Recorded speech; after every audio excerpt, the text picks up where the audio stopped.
कुलधारा और आसपास के गांव को मिलकर एक मंत्री रहा करता था। उसका नाम सलीम सिंह था। सलीम सिंह बहुत क्रूएल और उसे दया दाक्षिण्य कुछ भी नहीं थे। उसके राक्षसत्व के कारण उसका नाम लेते ही सारे गांववासी डर जाते थे। सलीम सिंह को लड़कियों के विषय में भी बहुत गंदा नाम था।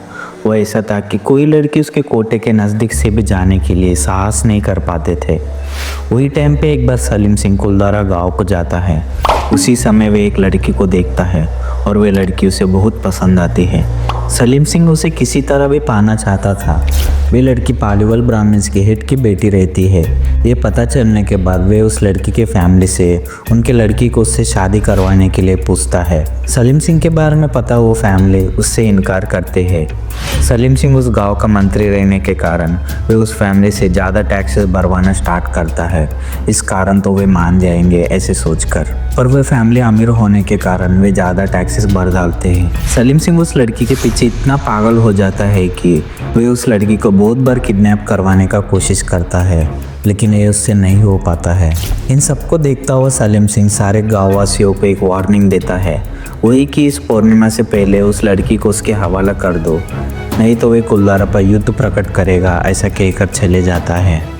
सलीम सिंह के क्रूएल्टी के बारे में पता सारे गाँववासी बहुत डर जाते हैं।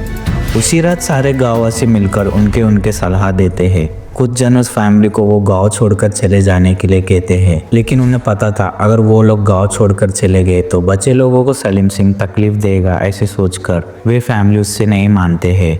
कुछ लोग हम उनसे युद्ध लड़ेंगे ऐसा कहते हैं, लेकिन गाँववासी बहुत कम थे। उनके पास बहुत कम समय था क्योंकि पूर्णिमा के लिए सिर्फ 3 दिन बचे थे। तभी सारे गाँववासी मिलकर यूनिटी से एक डिसीजन लेते हैं। वो आप सुनोगे तो बहुत शॉक होंगे। वही कि सारे लोग कुलधारा को छोड़कर चले जाएंगे, ये डिसीजन लेते हैं। उनका प्लान सक्सेसफुल होने के लिए उन्हें उसी समय गांव छोड़कर चले जाना पड़ेगा, क्योंकि इसके बारे में उस गाँववासी को छोड़कर और किसी को भी नहीं पता चलना चाहिए। इससे ही पता चलता है कि कुलधारा के गाँववासी कितने यूनिटी में थे। ये डिसीजन लेते ही कुलधारा के सारे गाँववासी जो काम कर रहे थे उन सबको छोड़कर उनको जो इम्पोर्टेंट चीज़ें चाहिए थे उन्हें लेकर कुलधारा को छोड़कर चले गए। लेकिन जाते जाते पालीवाल ब्राह्मण सारे मिलकर एक श्राप देते हैं, वही कि कुलधारा में कभी कोई नहीं रह पाएगा। अगर रहने का कोशिश किया तो भी वो सुखी नहीं रह पाएगा। ऐसे कहकर वे सब लोग वहाँ से चले गए। लेकिन कुलधारा के गाँववासी कहाँ चले गए ये तो अभी तक किसी को भी नहीं पता है। और एक शॉकिंग न्यूज़ ये था कि एक पूरा गाँव खाली हो गया और कुलधारा पूरा रेगिस्तान में है।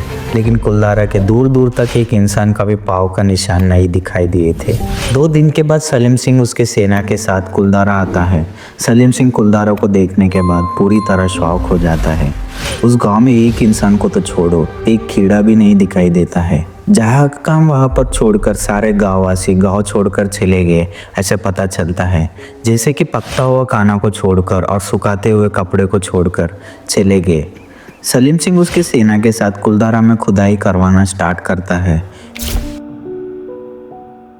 क्योंकि पालीवाल ब्राह्मण बहुत अमीर थे, कुछ खजाना मिलेगा ऐसा सोचता है, लेकिन उसे कुछ भी नहीं मिलता है। उसके बाद सलीम सिंह के सेना कुलधारा में रहने का कोशिश करते हैं, लेकिन वे नहीं रह पाते हैं।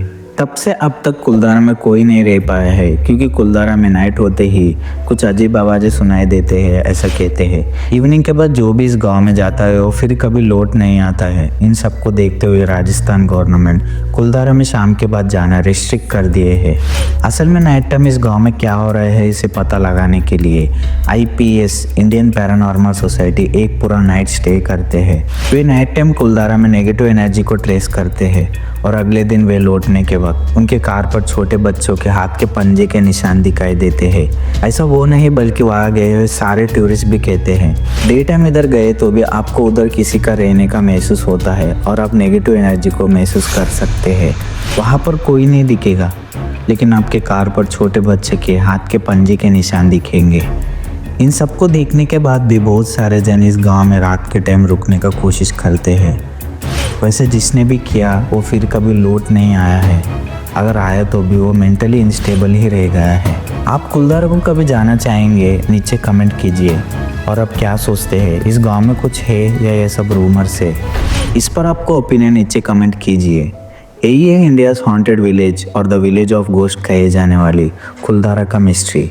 आपको वीडियो कैसा लगा नीचे कमेंट कीजिए। अगर आपको वीडियो पसंद आया तो लाइक कीजिए।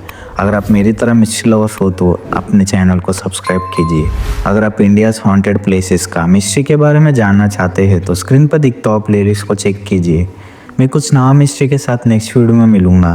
तब तक के लिए जो चीज़ नहीं पता उसे जानने का आपका क्यूरियोसिटी को मत जाने देना। सो तब तक के लिए स्टे क्यूरियस।